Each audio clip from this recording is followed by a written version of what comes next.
We here with James Mackey from Dffrnt Kloth, and I wanted to talk a little bit about his history, his policies, his action, his fashion, and everything black in Boston. Yeah. Let's do it. So I want to start off with a simple and poignant focus on your relocation from Chicago to Boston. Tell the people a little bit about your origin story. Yeah, bro. Originally from Chicago, by the way of Columbus, Ohio. So what happened was when I was living in Chicago, me and my family, a lot of stuff was happening during that time. We grew up in the crack epidemic, late 80s, mid 90s, where the violence was like vicious in the city. You know what I'm saying? And my mom was raising us on her own. It was her and 4 kids that she had to raise. And my brother was in 8th grade, and I remember vividly when he had got jumped by a rival gang and they broke his neck. And my mom was like, nah, we can't have this no more. And the school that my brother was supposed to go to his freshman year was in the community that Wait a that minute. rival gang was in. Let's talk about the broken. Stop. Yeah. Broke a neck? What? Yeah. Like Yeah, he broke his neck. broke his neck. Yeah. Unbelievable. Yeah. I mean, That listen. must have crushed the family. No, it definitely crushed, you know what I mean, the film. But luckily, you know, he was able to survive, you know what I'm saying? But that was the environment that we was in. Like, my family was gang involved. Like, my auntie was, you know, dating, like, chiefs in the city of Chicago. Like, I was brought up around people that had rank in Chicago. Right. Like, my mom and dad had rank in Chicago, you know what I'm saying? Like, my dad got locked up before I was born. So let's just pause there. Okay. My dad Greens got in locked Chicago up. or Yeah, Pagani Greens. Oh. Yeah. Oh. We actually used to live in Pagani Greens Oh. when I was young. Wow. When I was young. Like, in the sky rises, right? Uncle Where the Green. fences Yeah. like lock you in like in cages. Yeah. Yeah, we was there. Wow. We was Wow. there. So talk to us a little bit about moving out and up out of Chicago and finding a new place in the world for you know, to kind of settle down. Yeah. So in that time, the best place to move to raise a family was Columbus, Ohio. It was the price of living was cheap, the schools was good for your children to go to, and so we moved to Columbus, Ohio. And so me being a young Chi-Town dude, like I was 10 years old. I remember this vividly because it was 10 days after my 10th birthday.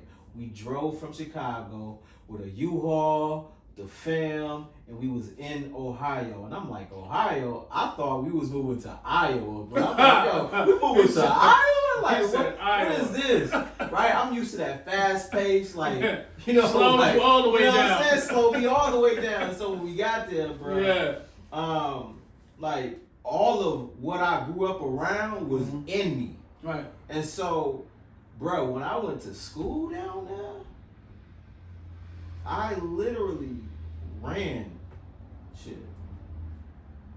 I literally ran a gang from 10 years old till I was like in high school.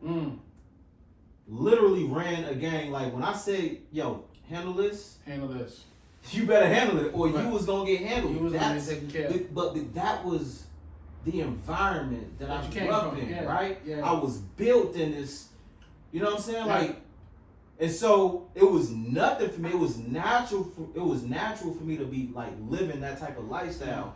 And it was one time these young dudes thought that they was slick. And I'm the type of person where if my mind say do something, I'm doing it. Absolutely. And so I'm walking down the street with the young dudes that thought they was slick. Just me, these young dudes. My mind says, swing on them. Bruh, I'm telling you, it's that mentality, right? You grew up in that culture, that lifestyle. So, bruh, I just started welling on them. On sight. But that's who I was. Right. Bruh, I was different. Right. Like, it was in me, bruh. Speaking of different, Dffrnt Kloth, right? Yeah. James Mackey. Yeah. Boston, Chicago, transplant, Ohio, Yeah. right? Yeah. Why is it that we are the way we are when it comes to growing up with our parents? And what do you think about when you think about your mother and father and your upbringing? Wow. It's a lot to unpack there. Okay. It's a lot to unpack there. Just to seal the deal with my transitioning from Chicago to Columbus, Ohio, growing up just in the streets heavy, selling drugs, gang banging, had a younger brother that was around, again, a part of that environment, standing on street corners that I didn't own, representing a color that was like my moral compass.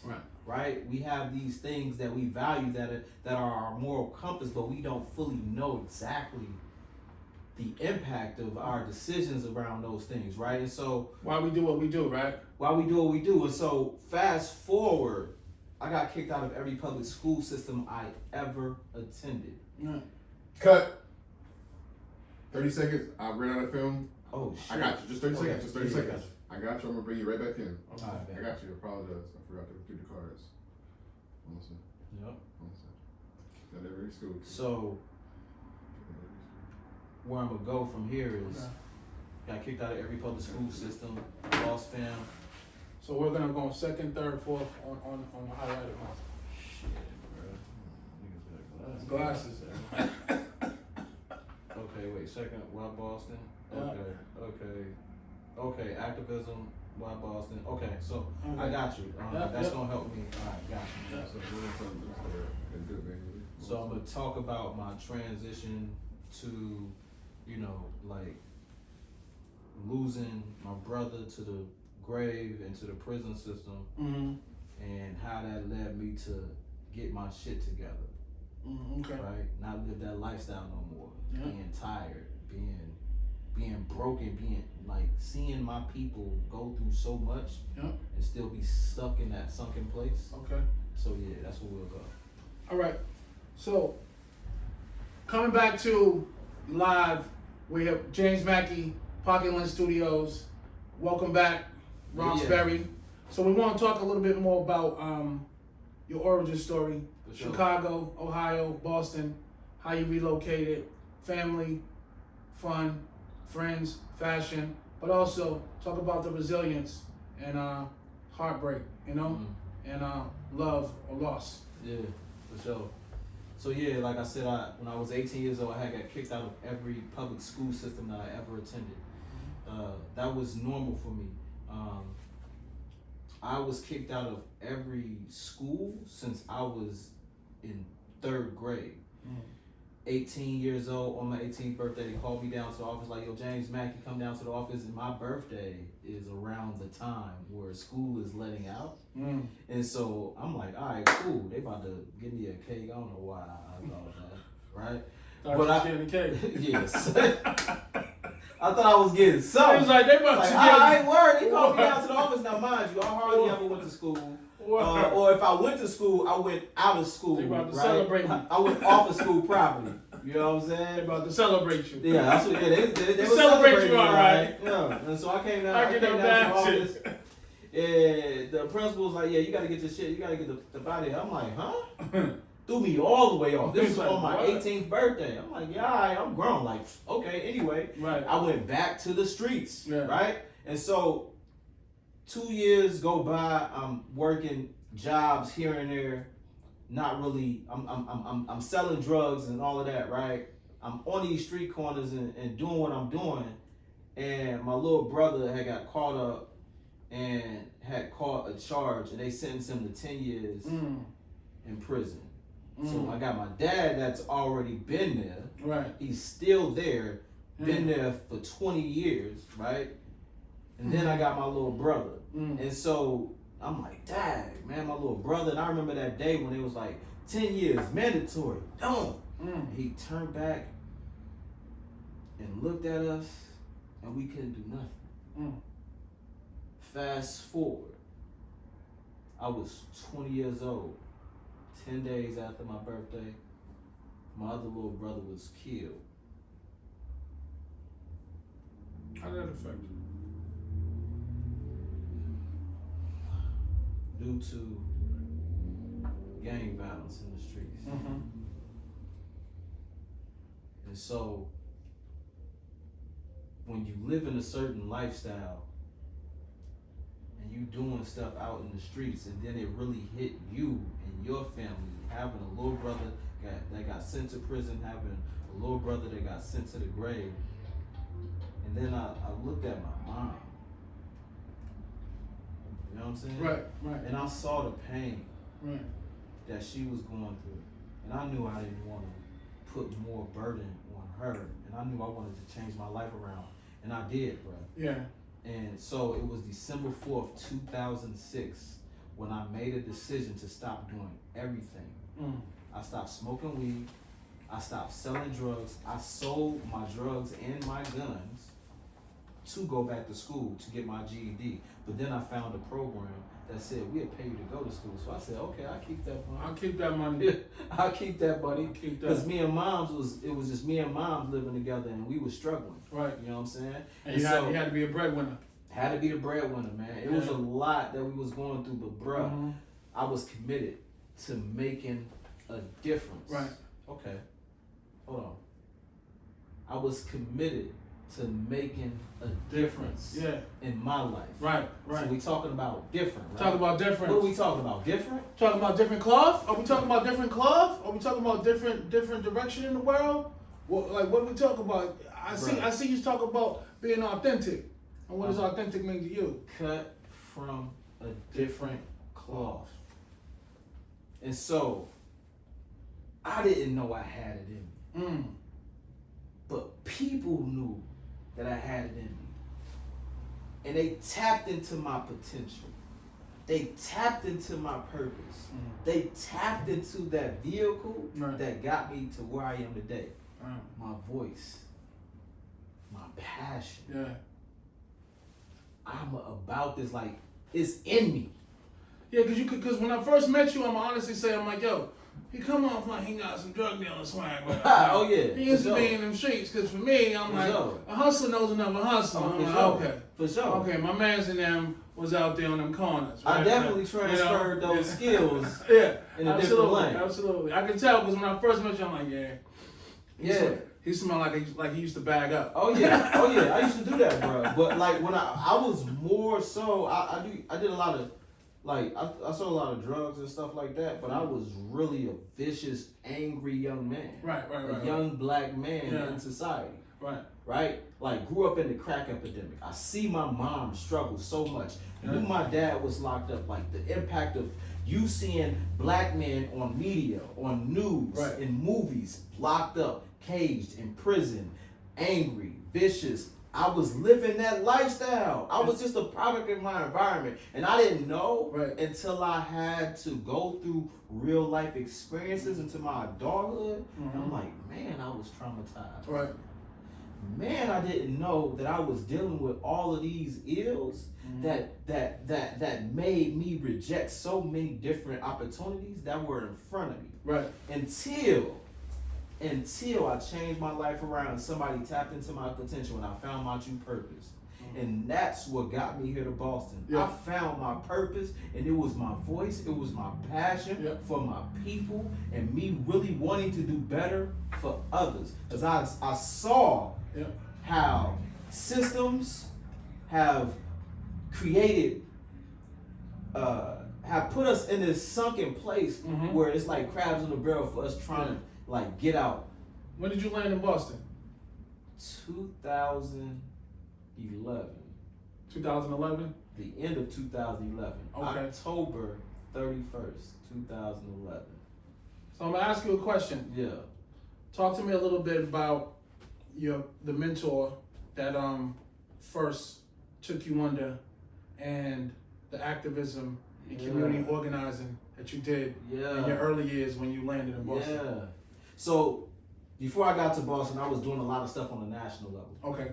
And what I learned with my voice, I was able to use that and advocate for stuff on a federal level. That means like talking about appropriations, right?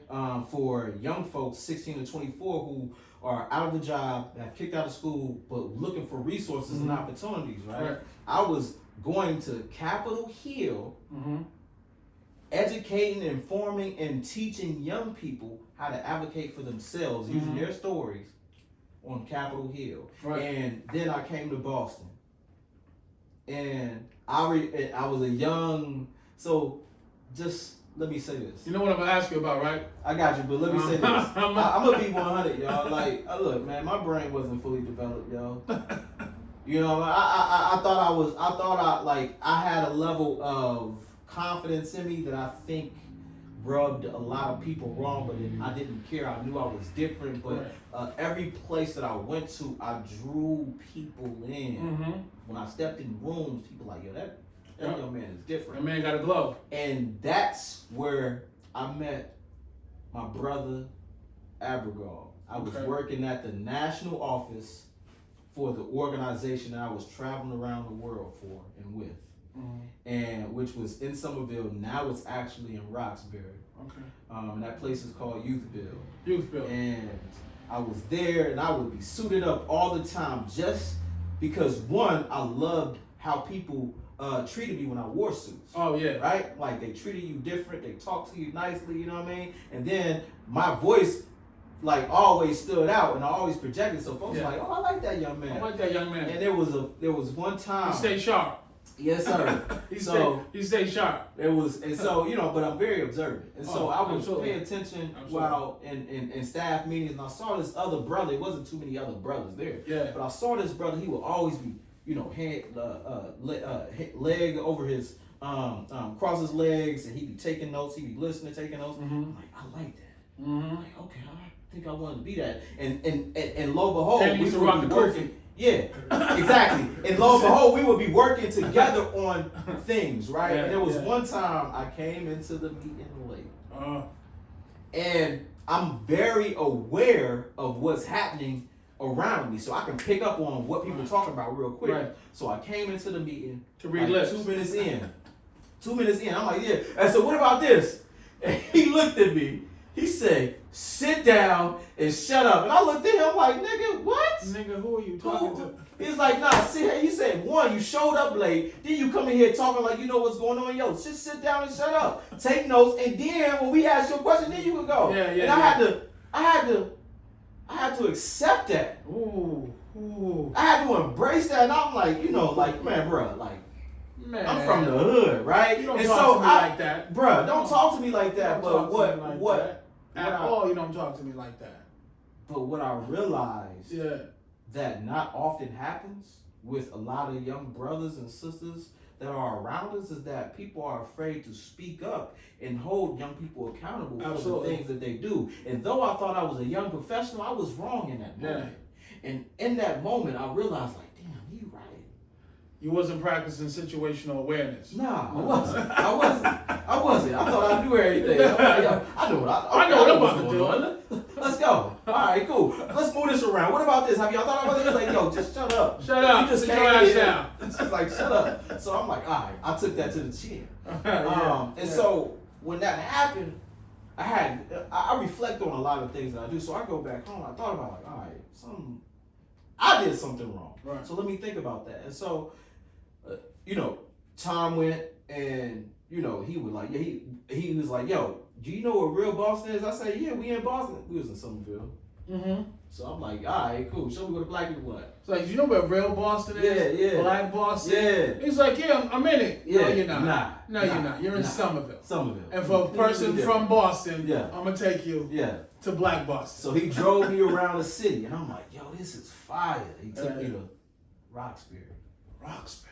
And during that time, talk about the pull up to Roxbury. Yeah, so it was crazy because during that time also is when mayoral election was happening. And so this is when Marty Walsh is in the race, Felix Arroyos was in the race, John Barrows was in the race, Charlotte Golar Ritchie was in the race, and they were all trying to become the mayor. Right. And then we all rallied behind Charlotte Golarici. And I'm like, all right, cool, because Charlotte worked at Youthville. Right. And so I'm like, all right, cool, word. So I was in Boston, making calls, hitting people up, doing door knocking and stuff like that. So anyway, to make a long story short, he was the reason that made. It's okay. It's okay. Either way, Yeah. he like brought me in, and we would go to certain places and events, and I would network because he would take me with him, and I was connecting with people. I was a guru networker. Bro. Absolutely. I told you when I was in a room, people saw me. They drawn to me, and it was like I was that guy, and I wasn't trying to be, but that was my aura, right? That was who I was.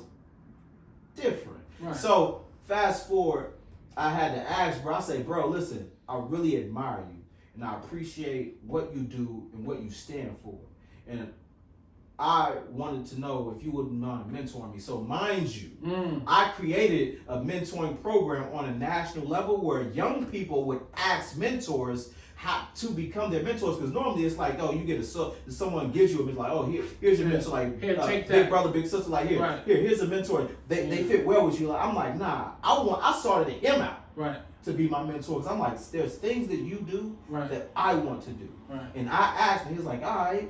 Okay, cool, but listen, there's some requirements though. Right. This ain't gonna be no, like, we got some stuff you gonna work on. You need some professional polishing. Bruh. And that's what I saw polishing. with Abigail. When I met the brother, I always respected that he stayed suited and booted, focused, clean, well-shaved, groomed, right? But he had a certain perspective because he practiced Islam. And he always would come to the table with a different level of wisdom based off of the Quranic teachings, based off of his practice, and based off of him going through what he went through, because he had his own struggles, right? And it's something that I remember when we connected, he was like, yo, brother, and we connected most recently, we were in the Masters in Public Policy program at Tufts, and this is right before he got the executive director position at Team Empowerment. And, he was signing off. He was like, hey, graduation, boom, boom, boom, signing off. I'm about to move into this position as executive director.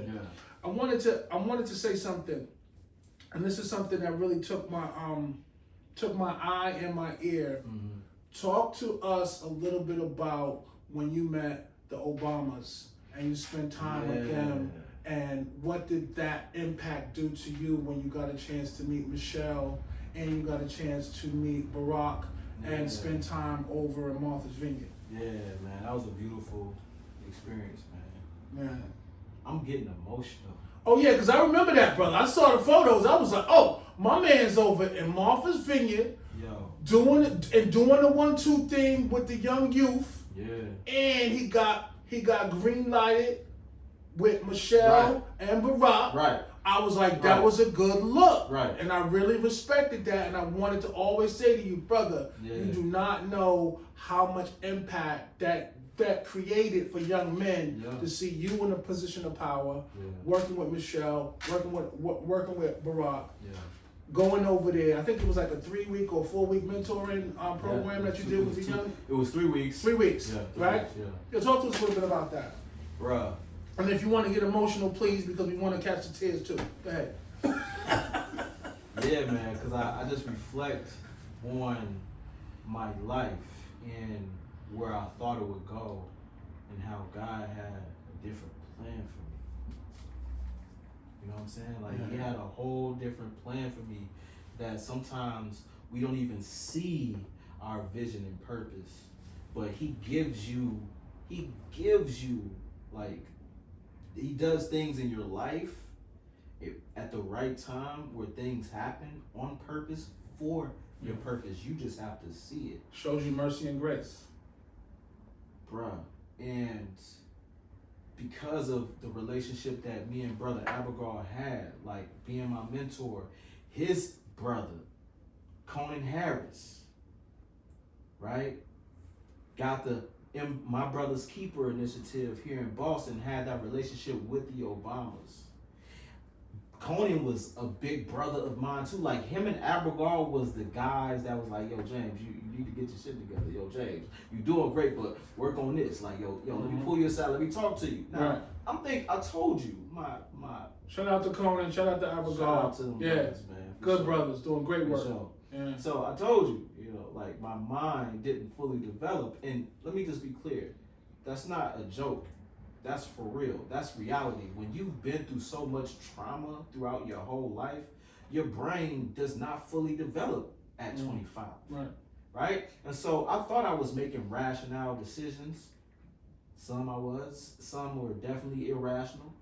And fast forward, it's because of brothers like them that kept me on my purpose, that got me to where I am today. And so that led to them saying, yo, Mac, like, we know you work with young people.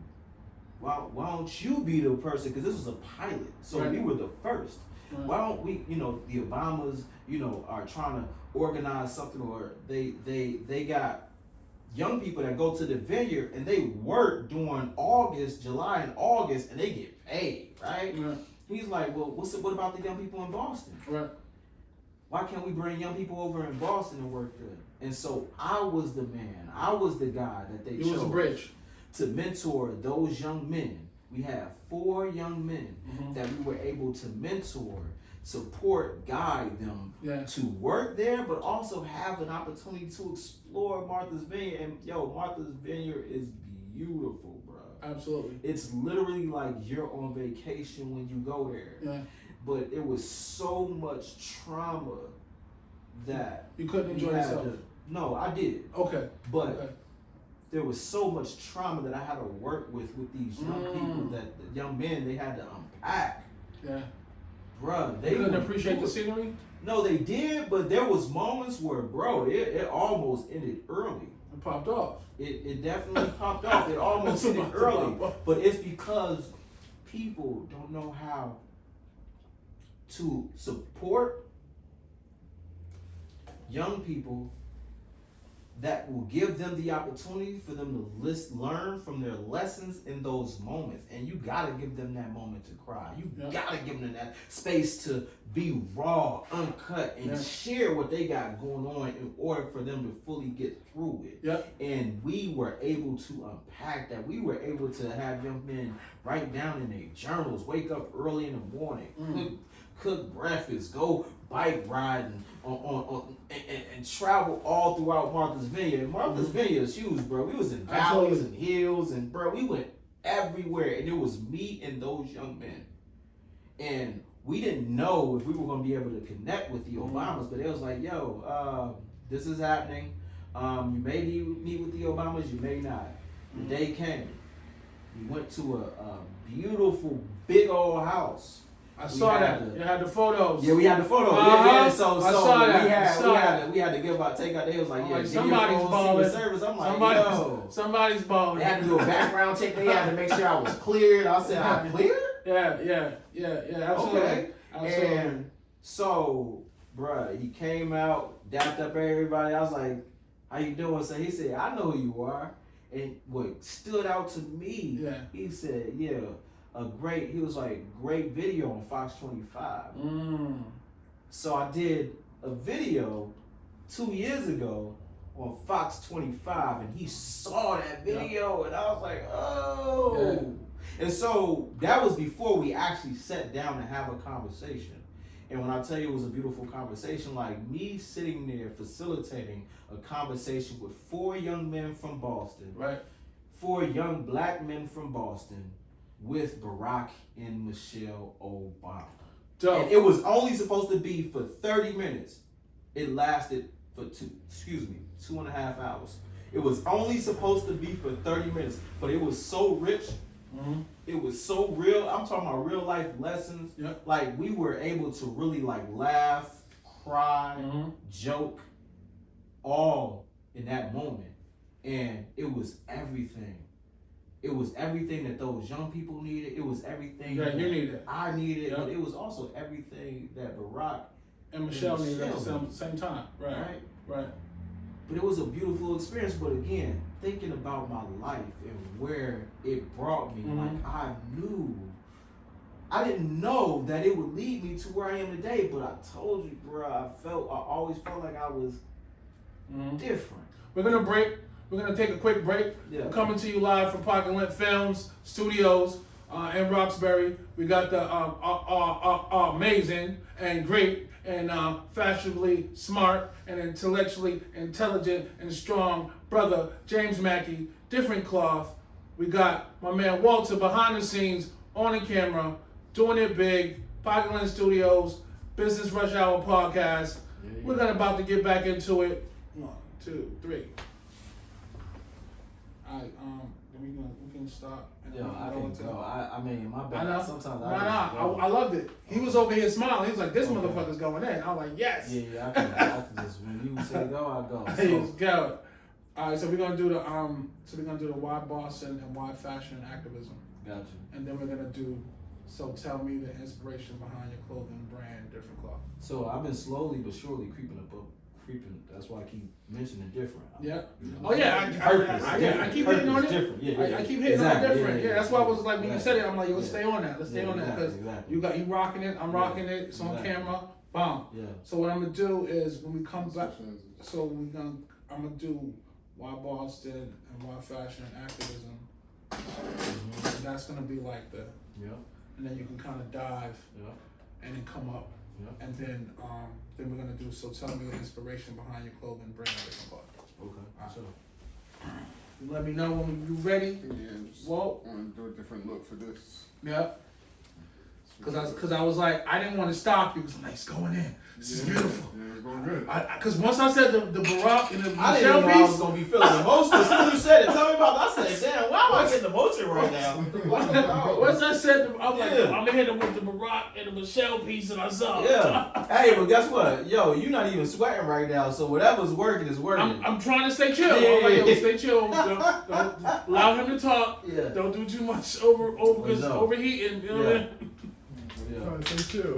Yeah, exactly. Right, I'm like, let me not overheat. I'm Yeah. talking around and be somewhere talking about, yo, cut the camera. Right. All right, so let me know when you're ready. I'm ready. All right. I'm ready. So coming to you live, Park and Lint Films Studio, here with James Mackey Yeah. from the brand, and you know the brand. You've seen the brand. The brand is all over, blowing up nationally, hopefully internationally. Yes, sir. Internet's going crazy over all of the BOGO split pop-ups. Yeah. Talk to us a little bit about why Boston, Yeah. why fashion, why activism, why now? So why Boston, bro? Boston chose me. Like I said, God has a way to put things in your life at the perfect time. And so, like, man, when I tell you me and the family was just dealing with a lot, I was going to school, studying business management, entrepreneurship, and I could not fully focus. And I could not find a meaningful job that can help me take care of myself and my mom. And I'm like, yo, I'm tired. I gotta get away. And so I started applying for job opportunities, and I didn't care where it was going to be. And so I applied for a AmeriCorps Vista position, which is like you do a service for 1 year at an organization, at a nonprofit, to help out with capacity around specific issues. And so Boston was the location, Somerville, right? And when I moved to, let me just say that Boston was everything to me, because when I was studying business management, entrepreneurship, and I took this African American studies class, I started to learn about my history. And Woke you up. if you don't know where you come from, you prone to just fit in with whatever society throws at you. What has been stripped away from you. Right. And I was able to learn more about our people, where we came from, and where we're going, right? And when I came to Boston, I saw, man, yo, it's some real intellectual brothers and sisters out here. Juggernauts right? up here. Yeah. Bruh. But what stood out to me is there was Intellectual something juggernauts. bro, there was something that was always happening in regards to activism. I was Yeah. already doing it on the national level. Right. I'm like, man, what it's like to do it on the local level? Ground game is crazy out here. Bruh. And I saw people, Ground game is crazy on the Holding. activism out here.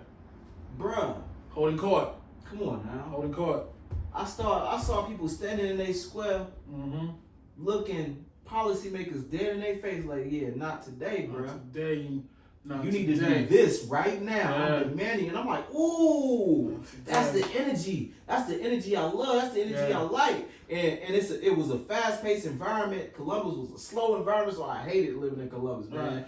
Because I come from a fast-paced environment from Chicago. So Can't when do I the came here, tumbleweeds. Can't do the tumbleweeds. no, bro. I can't do it, bro. It's not in Can't me, do the bro. tumbleweeds. It's It's not like, the- yo, I can't do I it. was not Can't do the supposed to tumbleweeds. be in that type of environment, but it did help shape me. So Yeah. fast forward, we here, and I saw people, and I started just showing up to events around issues that I care about. Right. We talking about housing, we talking about mass incarceration, we talking about, like people caring about community issues. And they were like, yo, we holding the forum, we holding the event, we got policymakers coming. Yeah. Like, yo, you need to do A, B, and C. If you don't, then we gonna have a problem. I'm like, oh shoot. Right. And so I just started to pay attention. But my first event was in Roxbury, Malcolm X Park, that I was fortunate enough to organize.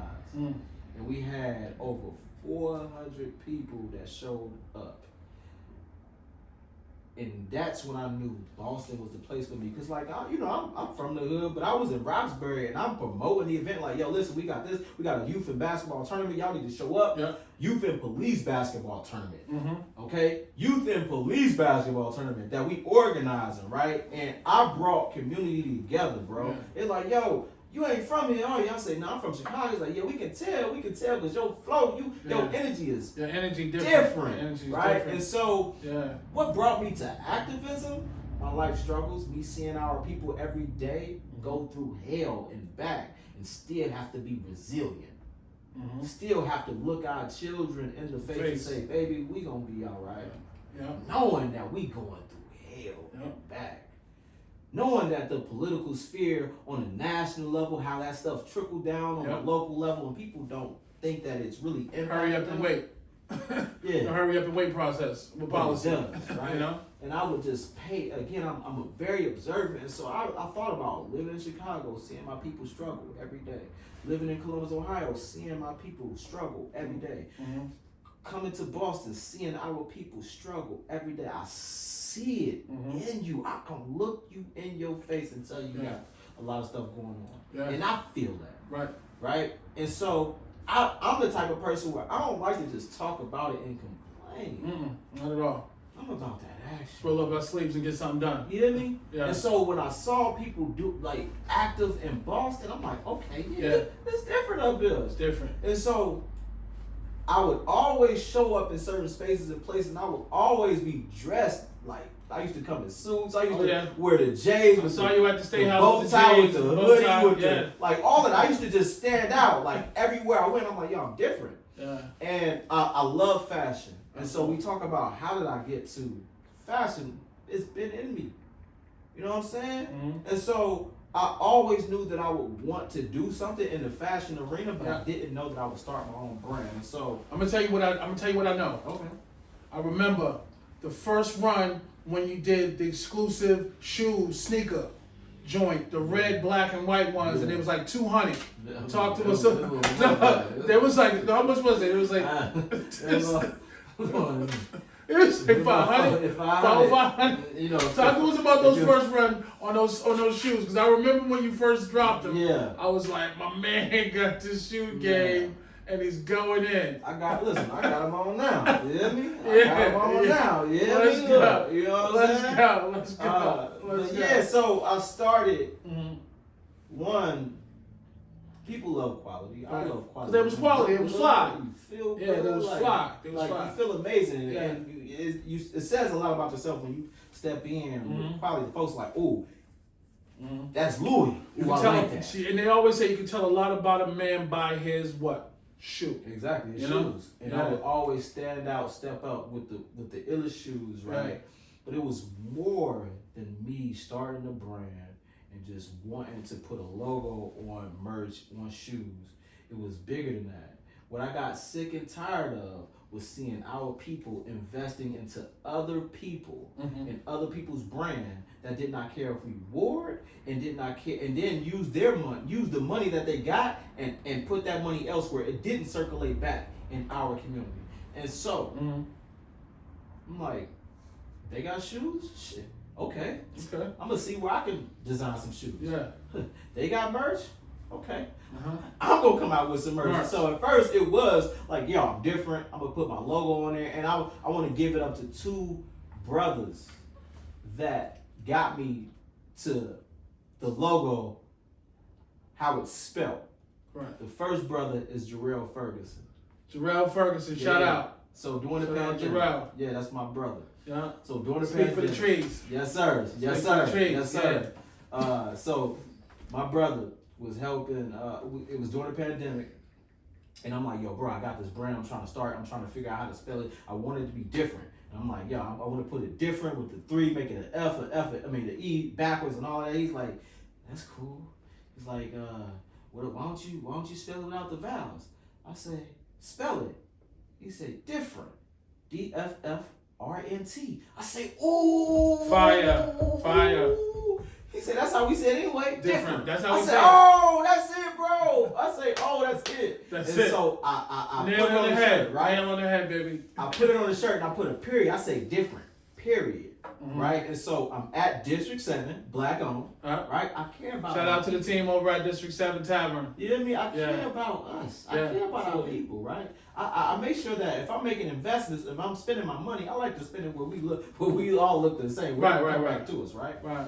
And that's also why I started the brand. And so District 7, and I'm chilling, and folks in there I know, and brother Carlos Henriquez, who used to organize, who is a former state representative in this community where we at right now. Carlos Definitely, Henriquez, yeah. right? Carlos. Right now. Shout out. Where I met, bro. Yep. I'm like, yo, Carlos, like, yo, bro, I just started this brand. Tell me what you think about it. He's like, yo, I like it. I like it. It was just different, bold, DFFRNT, period. Right. He was like, and brother is a dope, intellectual brother. And he's like, yeah, I like it. He was like, but you see that period? He was like, but what if it was an exclamation point? He was like, because you got to have emphasis on being different. I said, oh! Evolution of the brand. Bruh. There it is, the evolution of the brand. That was it. Different. Evolution of the Exclamation brand. point. Love it. Different. You got to put emphasis on being your authentic self. And so it was just different, right? And so I would go around like, yo, buy different. And so a lot of people knew me for my organizing, activism, and calling people out in certain spaces and places. Yep. Mainly local and public officials that thought that they can do things for us without us. Like, nah. We not having that. I'm all about building community. We gonna show up and we gonna show out and we gonna make sure that you listen to what we have to say. We not gonna speak last. We gonna speak first. Yep. We disrupted. I was a disruptor, bro. Absolutely. Right. And this leads to my second question. In that series, so tell me the inspiration behind your clothing brand, Dffrnt Kloth. Yeah. The who, what, why, when, where. I know you kind of covered a little bit of it. Yeah. But now you're in what year now? As far as 3. You're in year 3 of the brand, right? Yeah. So tell us a little bit more about how those gentlemen and mentored you and moved you into the space of developing the logo, the brand, but also just why the different clothing collections that you've so far been moving into. So I started out there just throwing the logo on the merch.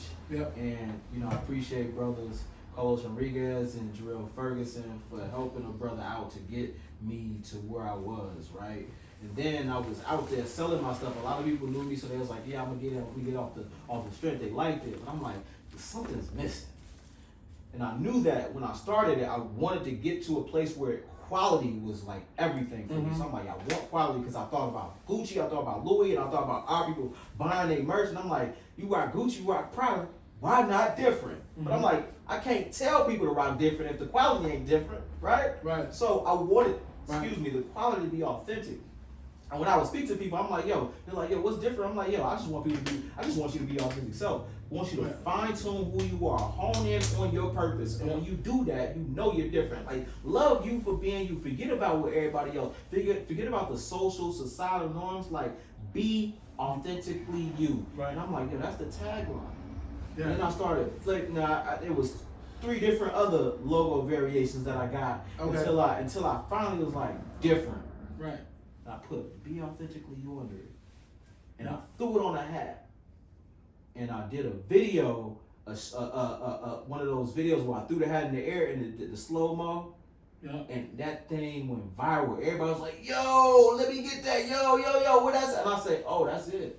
Yeah. Oh, this is the logo." That's and it. so then I started crafting the message. Then I started doing pop-up shops, showing up where people were. But then I'm like, this is great, but I need quality. Right. And bro, the process of finding quality was crazy. Yep. And I had to put a lot of money up on the front end in order to get it. But I got it. Now that I got it, I got it. Talk to me about the conversation we had when you was like, yo, Hakeem, I got $25,000 on the line with this, and I gotta get every nickel back. Got to. Talk to me a little bit about that. Got to, man. Listen, when you believe in yourself, when you believe in your vision, I told you God put things in your life on purpose for you to follow through with your purpose. And it can be at that moment that you're willing to give up that you can lose everything. Right. We talking about resilience. Yeah. We talking about perseverance. We talking about having integrity. We talking about like legacy. We talking about I got kids. They want to see me give up. Nah. So when you put that much money on the line, you gotta go get it. Gotta go get it. You gotta go Gotta roll them sleeves up and go get it. Yeah. And so not only that, but you bring them along throughout the process. Yeah. And so I started having. I saw a little man at the tables with you. Oh yeah. Oh yeah, little man. Come on, son. I saw a little man at the tables with you. Yeah. No. Yeah. So look, let me talk to you about how we do it. Because Yeah. think about it, right? If we want to talk about different, if we want to talk about legacy, we gotta start young. Like we can tell, oh, son, you can do whatever you want. Well, until you can figure out what the hell that is, you doing this right now. You're gonna learn about the rules of how to run a business. You're gonna learn about sales. You're gonna learn customer about engagement, customer engagement, about customer fulfillment, all of that. Right? You're gonna learn. Yeah. While I'm doing it, you're gonna do it too. Marketing. All of that. Yeah. Yeah. And that is what really got me to continue going, because I said I can't give up right now. I got my family here that's never give up. watching me, right? Never give up. Never give up. Why would I give up on 25 stacks? I'm like, as soon as you told me, I'm like, brother's going to go get it. He's like, I need every nickel back. Every nickel I'd have invested. And I remember when you looked at me, he was like, yo, King, I done put 25,000 into this baby, and I gotta go and get it good. And I was like, you know what? I knew right then and there. I'm like.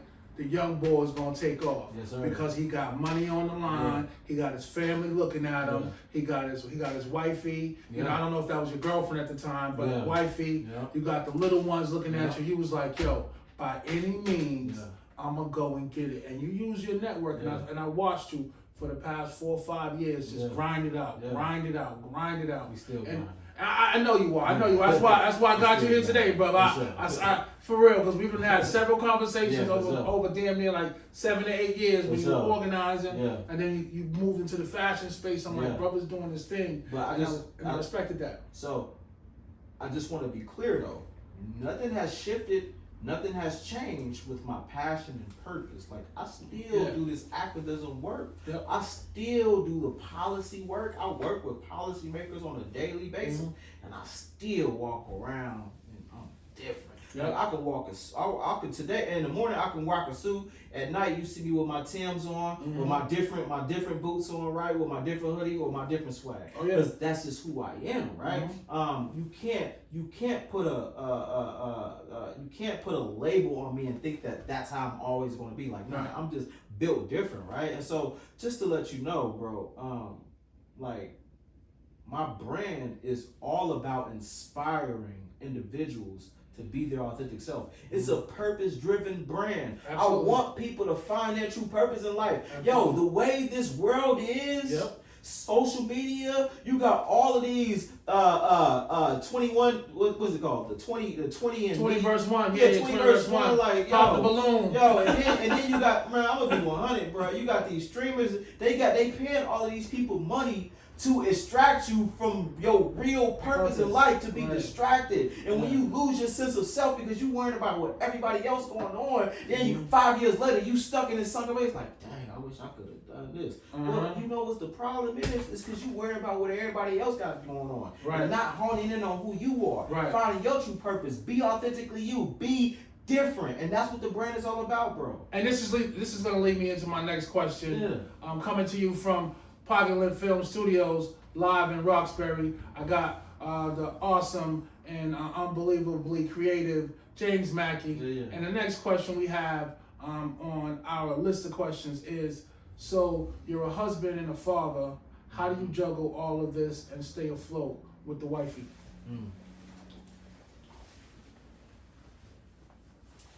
Being a black man in America, that within itself, the impact that has with me even saying it on in my body, is heavy. It's a hard lift, a hard pill to swallow every day. Oh yeah. Being a husband, Oh yeah. right? Like committed to my wife, committed to my children, family. Like black men always show up. Oh, absolutely. Let's just be clear about that. Like black men always show up. Black men hold it down. Black men still go through hell, but still gotta figure it out. Figure it out. I'm figuring this shit out, bro. Figuring it out. Absolutely. I'm making it happen. It's just several times we had conversations over at District 7 Tavern, and you would grab, I know your favorite brown. Yeah. I know you drink what? What's your drink of choice? Uncle Nearest, black on. Uncle Nearest, right? You would have a nice little Uncle Nearest neat. You know, we go over to the pool table, play a little pool. Yeah. You know, you might even get a good game of chess with me. Yeah, exactly. And what I realized is the brother had to find ways, because as a father, there's pressures on you. Yeah. As a husband, there's pressures on you. Yeah. As an activist and also as an organizer, there are pressures on you. But you gotta find ways to deal with it, and you gotta have your happy places, right? And I've always seen you in a situation where you're like, yo, bruh, you know, we would have them conversations. I'm like, yo, bro, going through it. Bro, going through it. And I would try to crack a joke with you, get you out that, you know what I'm saying, that little funk. And you'd be like, you know what, King, you know what? It was all right, man. Give me a pound, step out, so I now can go back to the lady, you know, because, you know, things be happening. Like, I need to get away for a minute. I need to get away for a minute. And wife, you know that, man. You know, just like, we need moments to ourselves. Yeah, absolutely. We have to have moments to ourselves to reflect, to process, to unpack, unlift, peel back some of the things that we consistently deal with as black people, but specifically as me and you, brother, as black men in society. Absolutely. That no one else but black men will understand. Yeah. When I see another brother, I can see a look in his eyes, I can tell him there's something wrong. Like, I know. Yeah. Like instantly, okay, your brother going through. Yeah. And that empathy. Yeah. Like you, as another brother, you know, like, and you may not know exactly what that brother going through, but it's a lot to unpack there. I'm gonna tell you a moment that warmed my heart. Early morning, walked in on you, favorite barbershop, your mom's, you was in the chair, getting lined up, and I saw you and I was like, wow, his mom was here with him. It's a beautiful thing, you know?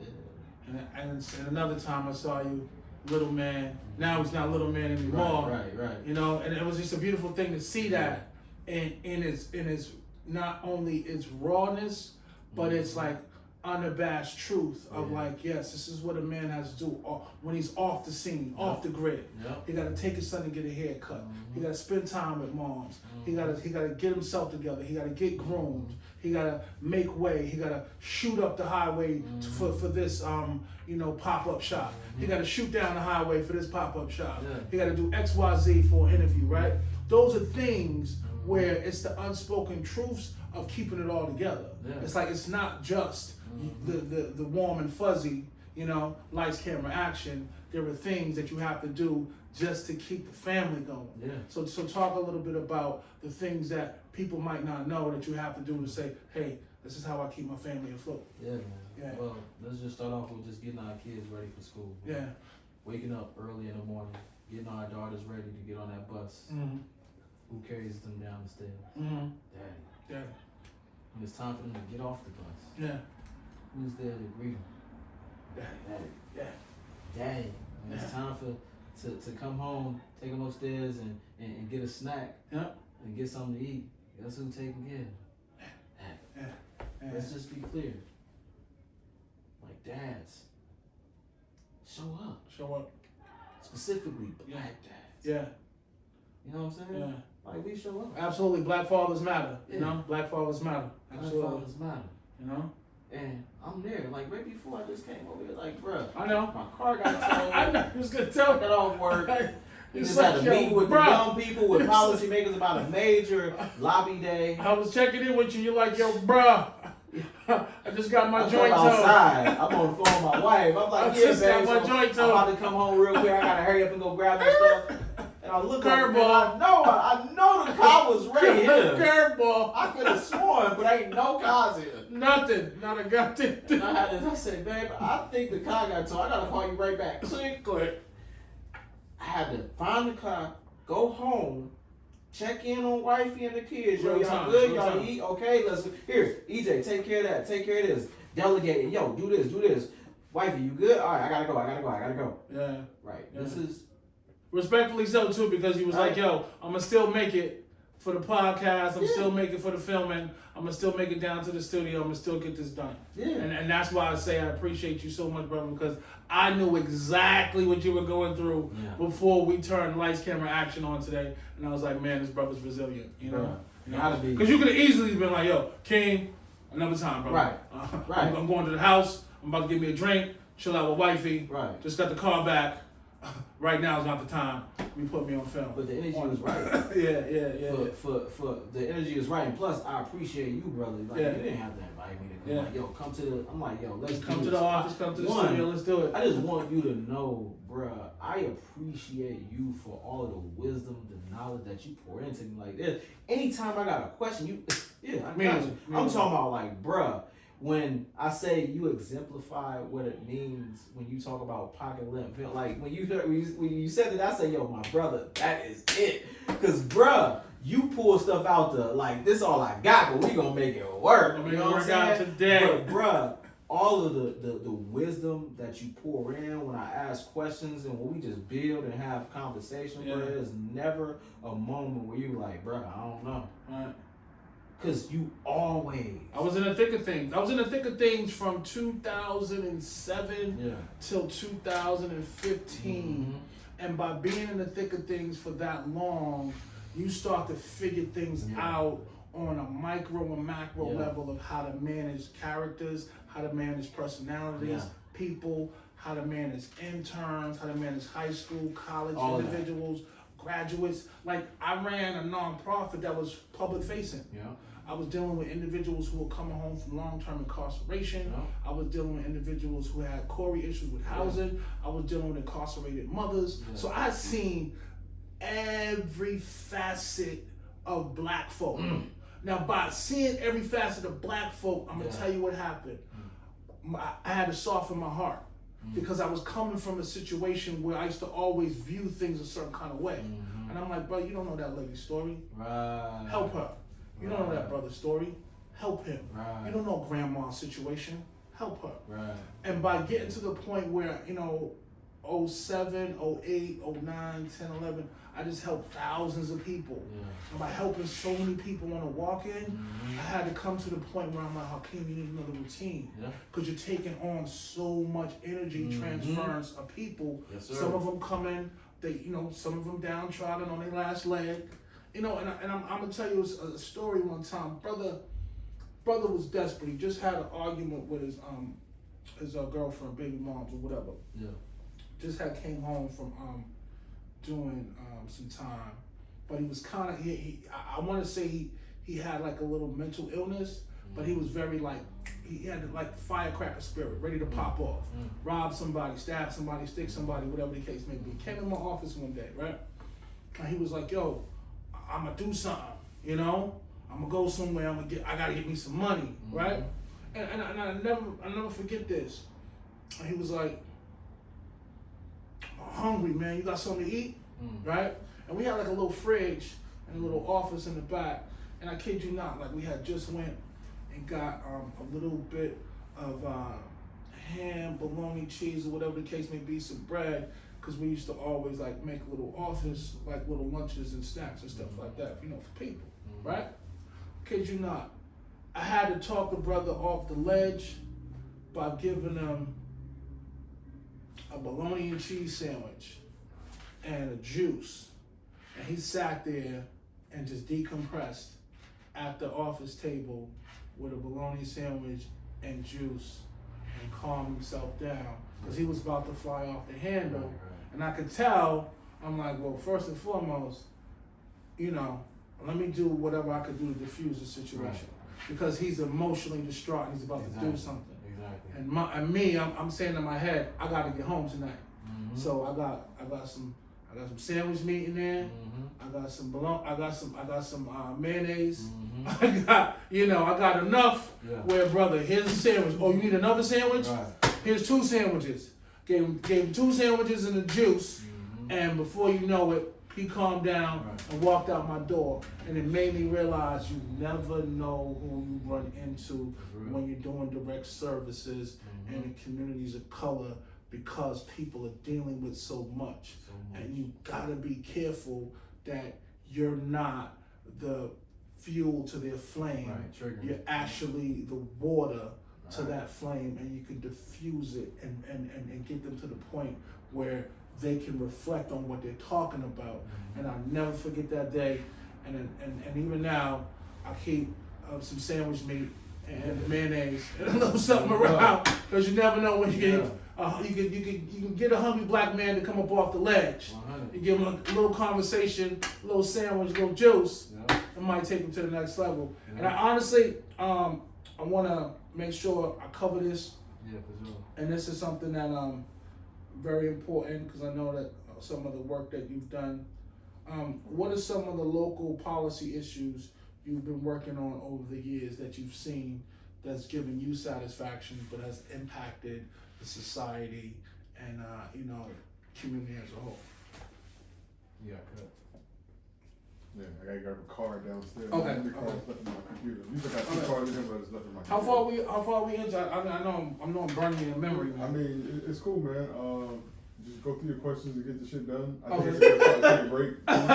Okay. Everything's going okay, good. I'm gonna eat these motherfucking crunchy curls over here. I'll bring it back. Yeah. Alright, cool. How many questions you got? 1. Yeah. One more question and we done. I can go, especially when you talking about my life. I can. Yeah, no. That's why I wanted to make it organic, but I also wanted to have it structured in a way where at minimum we get good. Some of that content. Right? Yeah, we get good. Cause I know you record over there too, man. Yeah. Hopefully it's still recording. There's some Doritos over there. I don't know. Oh yeah, no, I'm good. I don't want to eat none of this stuff get in my teeth. Oh yeah. Oh, you know what? Yeah, that's why I'm trying to wait. Right. That's why I'm gonna wait. Orange too far. I know. Over here. Like pocket left film. Pocket lint film. You see the pocket lint in my motherfucking teeth? God damn it. This is good, man. This is good. Yeah, no, I appreciate you. Yeah, man. For sure. This is good. I really wanted to do this. I was like, man, Alright, how you gonna have to set your day up? Well, Hakeem, you're gonna have to go get you some rest. You're gonna have to chill. Gotta go to the barbershop. You're gonna have to get cleaned up. Yeah, you want today? Yeah, I got there early too. Like as soon as he opened up, I was like 7:45. 7:45. I got in there. Then I rolled around in my head. I'm like, yo, okay. Right. You know what I'm saying? You know how you wanna, like for me, like okay, I gotta pop off and get this done. You know what I'm saying? So in my head, I'm like, all right, go finish your regular work, so that the boss is not mad. Right. Cut it off around 4. Right. Go get you a sandwich. Yeah. Taco, whatever. Sandwich and stuff. So I went and got me some tacos. Yeah. There's a little spot over there, JP called Casa Verde. Okay, I know. Went over there, got some, and I went to the house. I'm like, I gotta go get my man's check. So I know once he finished filming, he don't want that bread. Exactly, right. So I'm like, let me make sure, let me get his little shizak. Boom. I brought the these hoodies I was gonna wear, but because I didn't know I was gonna show up on camera. Okay. I'm like, then you brought me this. I'm like, oh, okay. I'm showing up on camera nice tonight. You know what I'm saying? But I really have just wanted to kind of like knock this out to be like the flagship. Like, okay, when we pop this off, we're gonna do 1,000 edits. I'm gonna do 1 minute pieces, 3 minute pieces. I'm chopping this shit up straight through the summer, right? All the way in, and then I'm like, all right, I'm gonna do another one. But I wanna do enough of this type of stuff to like get into that whole like film or genre. You know what I'm saying? So I'm like 15 minutes of this, 15 minutes of that, 15 minutes, boom. That's why I kind of wanted to ask the questions in a way. Okay, you know, like 5 of this, 7 of that. Because that's what they like, and plus, they like guided. Guided interviews. They like guided shit. Yeah, because I was like, okay, word. If I can get James to answer these motherfucking questions in this kind of style, but give him enough room to just freestyle. You know what I'm saying? Where you got into the whole Chicago piece, Ohio piece. I'm like, yeah, that's what I need. Because it's enough to where we're like, okay, you know, it's not so structured where it loses authenticity. You know? So that was my whole thinking behind it. You know, it kind of came through that way. That's why I'm respectfully appreciative of that. You know. So you let me know when we can roll again. I'm ready. Is your hat ready? You might have to help me with this hat again, brother. I think you got it. Go ahead. Put it down a little more. Yeah, you go. In the back. Yeah, there you go. Yeah, you good. No. You put it down the front and then in the back. Okay. No, put it down the back now. In the back? Yeah, in the back. Yeah. You should be good. Yeah. Alright. What do you look like on camera though? Do I look like Run DMC? Yeah, it look like Coming from Hollis, Queens. Rockstar, baby. Rock's easy. Yeah. Black Boston. All right. You keep stretch. You stretch it. You'll make sure it fit later. Oh yeah, absolutely. I have to keep have to sweat a little bit and that motherfucker pull it back. All right. So let me know when you're ready. Well, coming to you from Pocket Lint Studios and Pocket Lint Films, we have the unbelievably gracious and spectacular James Mackey, Dffrnt Kloth, Boston's own. We have adopted him. He has been here long enough where he can officially say he is a Celtics, Red Sox, and a New England Patriots fan. You know, I know he's a Chi-Town kid. I know, but we adopted him. So we got one more question, maybe 2 for the brother, and we're gonna let him get back to the family, or maybe get to a nice, cool Uncle Nearest. You know what I'm saying? Yes, sir. So, what are some of the local policy issues you've worked on over the years that you have seen impact community and family alike, based off of your work? Yeah, man.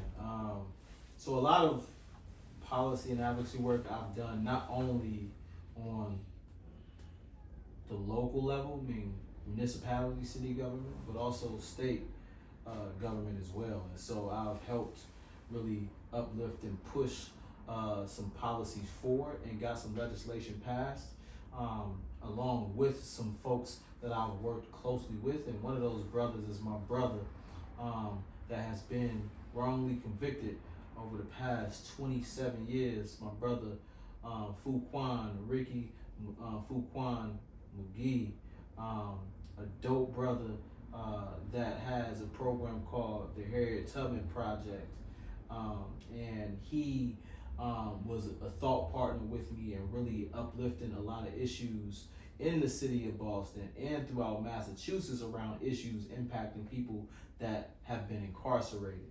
And back in 2018, I helped, along with my brother Fuquan, we did some powerful organizing where we brought community together around criminal legal issues that impacted them, because there was a time back in 2016 where the state brought folks from Texas to come here to Boston to do analysis on the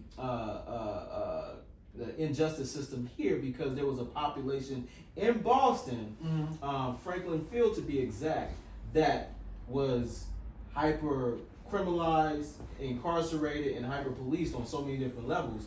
They wanted to do a data analysis because it impacted, like, it was nationally known that Massachusetts and that specific community was like, the population of people that were incarcerated per capita was crazy, right? Right. And so when I found out what was happening, this is when I was working at Team Empowerment, and I was with young people, right? I had brought young people together, and this was on my son's birthday. We was at the State House, and it was taking a developmental approach with young adults in the criminal legal system. Okay. And there was a whole panel of people that was all white. And then there was a whole audience at the State House that was all white, except for Brother Rasan Hall that was there, and myself. Shout out to Rasan Hall. Yes, sir. Over yes, at sir. was it Urban League now, right? Yeah, Urban League. Yes, yeah. sir. And it was myself and the young brothers and sisters that was with me. And I told them, when I bring young people with me, I again, like, my purpose is to really tap into people's potential, use their voice. That was my potential, right? That was my purpose, right? And so I would say, yo, if y'all feel uncomfortable and this doesn't make sense, I want you to speak up, say something about it. Raise your hand, or if you feel like you need to let people know, like, this is not okay, say something about it. And so at the end of the event, we had the opportunity to say, like, yo, why was there no young people that are being impacted by this issue right now? Being talked about. So to fast forward, that led me to building a movement for over the next 2 years that got community voice involved in that policy. And in 2018, the Criminal Justice Omnibus Bill, the work that me, my brother, and a lot of other individuals throughout Boston did was to really uplift and have community voice around what recommendations, what policy changes, and what legislation needs to be moved forward on a state level. And we were able to help move that forward, to have community voice participate in that. And that was powerful. That's dope. That was one of a few. That was one of a few. Let's clap it up for that. Let's clap it up for a brother that knows what he's doing and how to connect other people. So I want you to you can end that. Yeah. The last thing I would share was like, I care about people. I care about community. I care about where I live at. I'm a product of my environment. Wherever I live, I want to make sure that my people are good. And so that's why when policy changes are happening, or when people are starting to make decisions, if community is not involved, then what are we talking about? What are we talking about? And fast forward, on a city level, right? Brother Tito Jackson put out a bill on a local level around creating a Black Men and Boys Commission, because of the state of Black men and boys in the city of Boston.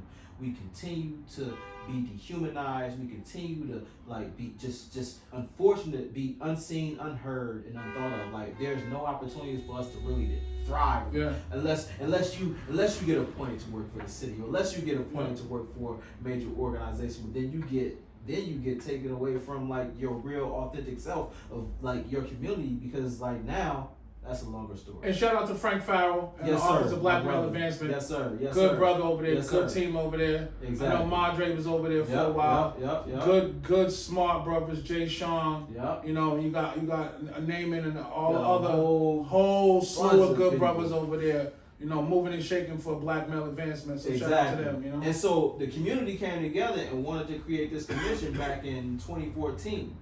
but it got shot down because of a whole bunch of other reasons. The whole city council said yes, but the mayor at that time, which was Marty Walsh, turned it down, and there was some other things and reasons behind the scenes that I heard later down the road, which is why it got shut down, because of the big Obama My Brother's Keeper initiative. Yeah. They wanted that to be at the forefront, and when you're mayor, you know like how the city of Boston is. The mayor, How the funding goes. exactly. Yeah. The autonomy that the mayor has, they can make decisions, right, and really move and shape things at whatever cost that they want to, right? And so they wanted that to be the Black Men and Boys thing to really move things forward, and it did to a certain degree. So it didn't pass. So brothers rallied again back in 2020, I believe, 2019, 2020. Was like, nah, this needs to happen. It needs to happen. It needs to happen. So brothers rallied around again, and this was during the time where I was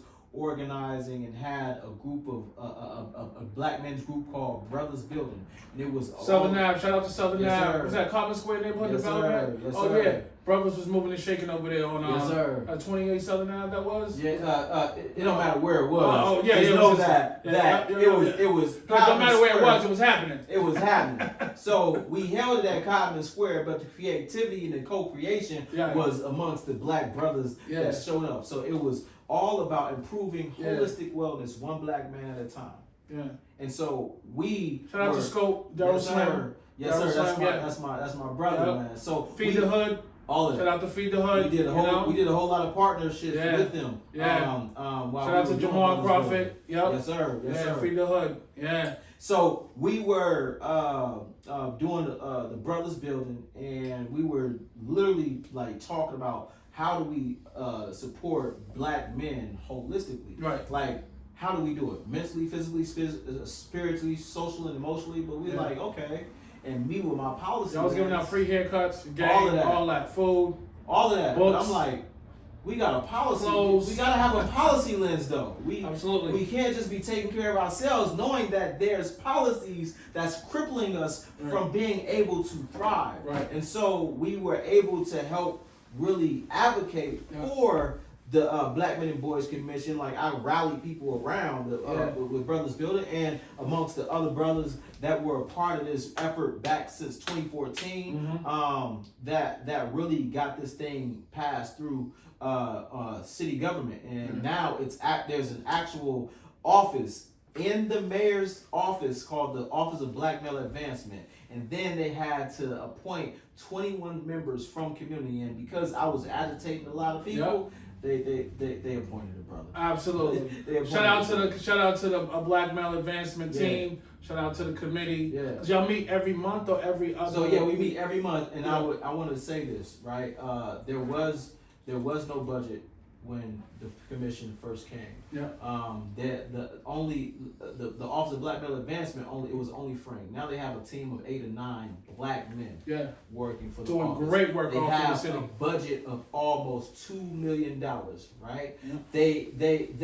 The commission. And they give out grants. Oh yeah, give out grants to local community members and organizations that work directly with black males throughout the city, black men and boys throughout the city of Boston. Yeah. Not only that, the commission, which is comprised of 20 black men throughout the city of Boston, have advocated and have acquired over $35+ million.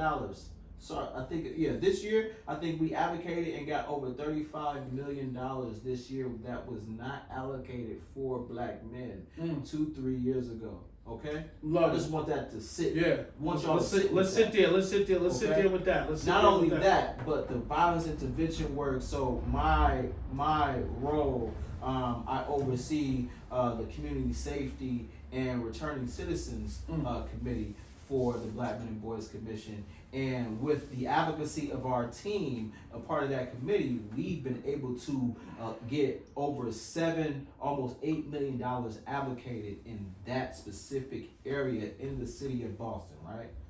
Shout out to you. Clap that up. You gotta clap that up. You gotta clap that up. You gotta clap that up. Clap that up. Clap that up. Clap that up. And all of that is because we were aware, we were informed, we questioned people that worked for the city and where the funds were being allocated.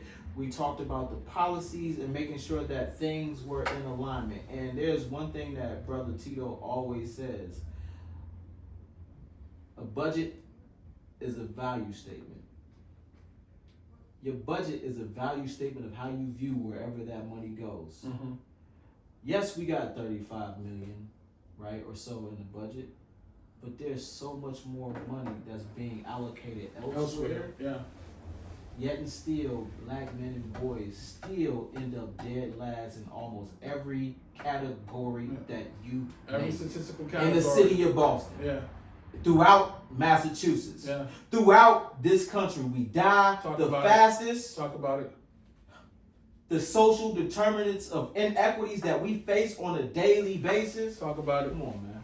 Talk about it. I'm not going to sit and be complacent and just act like ain't nothing wrong with me. Yeah. Like, nah, I'm proactive. I'm going to do something about it. Proactive, I was reactive. built for this. I'm about this life. I'm different. Right. I'm cut from a different cloth. We're gonna end it on an awesome note with you because of the fact that as black men we also gotta get a little bit of leisure and rest. Yes, sir. And close out the evening. So on that note, I'm end it with a rapid fire round of questions that all we need is one answer. Yeah. So coffee, tea, or orange juice? Coffee. Street style, chic couture, or professional? Street style. Favorite comfort food? Steak. Steak. I like that. I ain't gonna lie. Steak. Steak. Mac cheese. Mac let me cheese. throw the green in now. I really love green. You got the cornbread. You want me to keep going, bro? I just said favorite comfort food. My man said the whole plate. The whole plate. The whole soul food. The whole soul food plate. Yeah. I love it. I love it. I love it. Yeah. All right. Most inspiring entrepreneur that you've met on your fashion journey? My mother. Talk about it. My mother. I saw my mother have to raise 4 kids by herself, struggle, created something out of nothing. She created her own yard sale that then became a business. And her kids were her employees. There it is. There it is. There it is. All right. Not the last, but talk to us about your dream travel destination for yourself and a dream travel destination for the family. A dream travel destination. For some reason, I want to definitely go back to Africa, right? I have not had the opportunity to go there yet, but I will. Okay. And I would definitely take. What part of Africa? To be honest, I don't. Just anywhere, know, anywhere on the motherland, right? No, bro. I want to go I want to go to the places that looks like. You know what I'm saying? Like I want to go to the places that look like a community in Boston. Absolutely. Because how the media portrays Africa, like come on now. Disparaging. You know what I'm saying? Disparaging. Like we know there's beautiful places. Like it's the motherland. Absolutely. Right? I don't want to see no pot belly kid with flowers. You know what I'm saying? I know Africa's more beautiful than that. With white folk around and like you can help them out. Like right. We know where that money going. 65 cents. Well, we'll help him with a bag of rice. Bruh. Come on, son. Come on. Listen. Come on. The other thing, I just want to say this. Like, my mom turning 59 this year, and for the first time in her life, she has had the opportunity to go outside the country. Just recently, within the past 3 weeks, and she had the best time of her life. Awesome. That was the greatest. I thought like having, my kids, getting married was like the greatest thing was me watching my mom be happy, be free. Talk about it. Be fruitful. Ooh, talk about it. And enjoy herself. She never had the opportunity. And me seeing that, man, I cried. Yeah. And it was tears of joy. because I know that I'm okay now. Yeah. That knowing that my mom did all of those struggles, went through everything, hell and back. See the to be fruits. What she is to see the fruits of See her the fruits. labor, See right? the fruits. She was able to enjoy that, and that's what I want with the rest of my family, for us to have that moment together. Okay.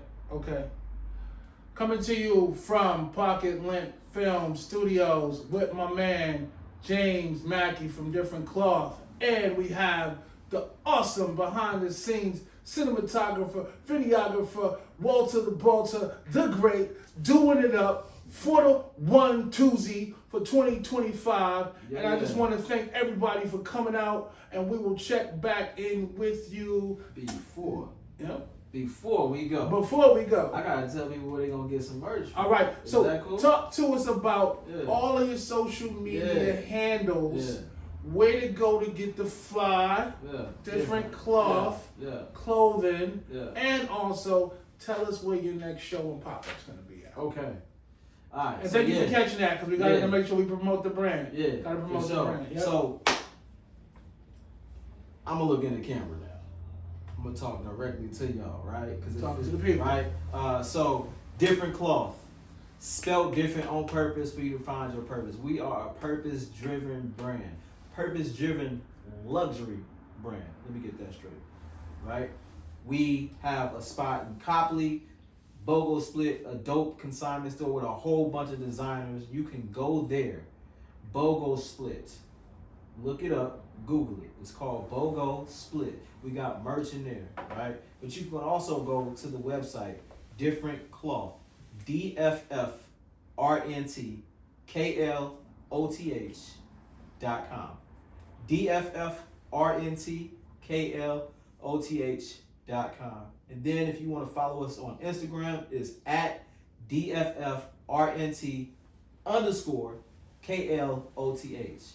DFFRNT_KLOTH. Come holler at us, bro. Listen, we got high quality merchandise.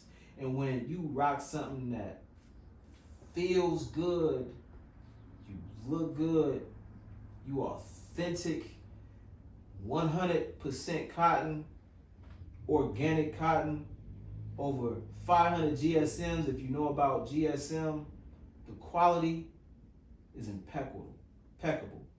Again, cut from a different cloth. Come holler at us, bro. Shout out to James. We appreciate y'all. I appreciate you. Appreciate you, family. Pocket Lint Film. Yes, Pocket sir. Lint Film. Yes, sir. Studio, we got it in. Hey. Walter the Balter behind the scenes. We got James Mackey. We got Mackey. Yes, sir. Appreciate you. Peace and love. Yeah. We'll see you next month. And we out. All right. That was good energy. That was good energy. I really Take the hat off. I really. Time. Yes. You know, we'll take this off. Take this motherfucking Run DMC shit off. Yo. Thank y'all, bro. Yeah, I was getting a little brown with sweat. I was like, oh shit. It's about that time, nigga. Hurry up, nigga. Rapid fire. Yeah, run it down. I appreciate y'all, man. I know it's gonna be dope, man. Yeah, did you check your I don't even know what the hell going on. Natural, man. Huh? Natural, man. Oh, that shit is still going.